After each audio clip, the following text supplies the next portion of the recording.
আসসালামু আলাইকুম। JNA এগ্রোর পক্ষ থেকে আপনাদের সকলকে জানাচ্ছি আন্তরিক অভিনন্দন এবং শুভেচ্ছা। পেঁপে গাছে কেন মালচিং দিলাম? পেঁপে গাছে কেন মালচিং করে দিলাম, এটার কারণ হচ্ছে আমার এখানে আগে ছিল হচ্ছে বেগুন।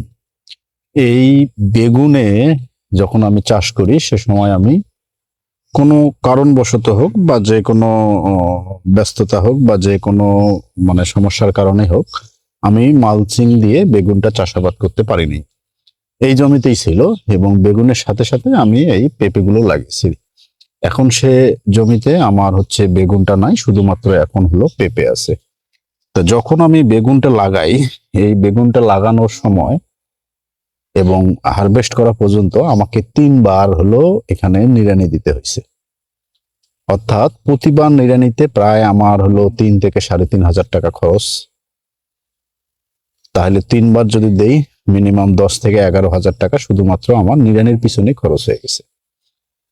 এই কারণেই আমি আমার চ্যানেলে ভিডিও আছে, আপনারা হলো সেই ভিডিওটি দেখতে পারেন। পরে আমি হলো মালচিংটা এ কারণেই দিলাম যে আমার পেঁপে গাছে যেহেতু আমি সার দিয়েছি এবং সার দিয়ে মাটিটা পেঁপে গাছের গোড়ায় তুলে দিয়েছি এবং মাটিটা নরম মাটি, এই কারণে হলো মালচিং, আমার যে পুরাতন মালচিং গুলো আছে এই মালচিং গুলো কেটে 2 সাইডে 2টা করে দিয়ে দিছি। এতে আমার সুবিধাটা হবে কি, এখন যেহেতু বর্ষাকাল, বৃষ্টির সময় প্রচুর বৃষ্টি হবে, এই বৃষ্টিগুলোতে আমার এই পেঁপে গাছের গোড়ায় যে মাটিটা আছে এটা হলো ধুয়ে যাবে না। প্লাস হচ্ছে আমার এখানে যে ঘাস হবে সেই ঘাসটা হওয়ারও সম্ভাবনা খুব কম। হয়তো মাঝখান দিয়ে যেটা আছে, এই মাঝখান দিয়ে যেটা আছে সেইটাতে হয়তো ঘাস হবে, কিন্তু তুলনামূলক সেটাও অনেক কম, অর্থাৎ আমার খরচটা অনেকাংশে কমে যাবে। এই কারণে মূলত আমি এই পেঁপে গাছে এই মালচিং গুলো দিয়ে দিছি। আর মালচিং দিয়ে চাষ করার সুবিধা অনেক। যারা একবার মালচিং ফিল্ম দিয়ে চাষ করেছে, মালচিং এর সুবিধাটা যারা বুঝেছে, তারা কখনোই মালচিংটাকে ছাড়তে পারবে না বা মালচিং দিয়ে চাষাবাদ করতে পারবে না, সেটা যে সময় হোক না কেন। মালচিং ব্যবহারে অনেক সুবিধা আছে।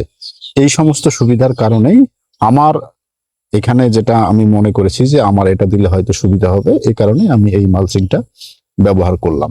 এখন দেখা যাক মালচিং দিয়ে এই পেঁপে গুলো এখন কিভাবে হয় বা কিরকম হয়। পেঁপে যেহেতু ধরাও শুরু করছে এবং বড় বড় হয়েছে, আপনারা দেখতেছেন, হয়তো এখানে আমি 1-2 মাসের মধ্যে পেঁপে গুলো হয়তো হারভেস্ট করতে পারবো। এখন এটার আপডেট আপনাদের মাঝে তো প্রতিনিয়ত আমি দেই, এটারও দেওয়ার চেষ্টা করব। ঠিক আছে, এটার ভিডিওটি ভালো লাগলে লাইক, কমেন্ট এবং শেয়ার করবেন। আর এইরকম কৃষিমূলক বাস্তব অভিজ্ঞতা ভিত্তিক পরামর্শ পেতে আমার চ্যানেলটির সাথেই থাকবেন। আজকে এ পর্যন্তই, দেখা হবে অন্য কোনো ভিডিওতে। আসসালামু আলাইকুম।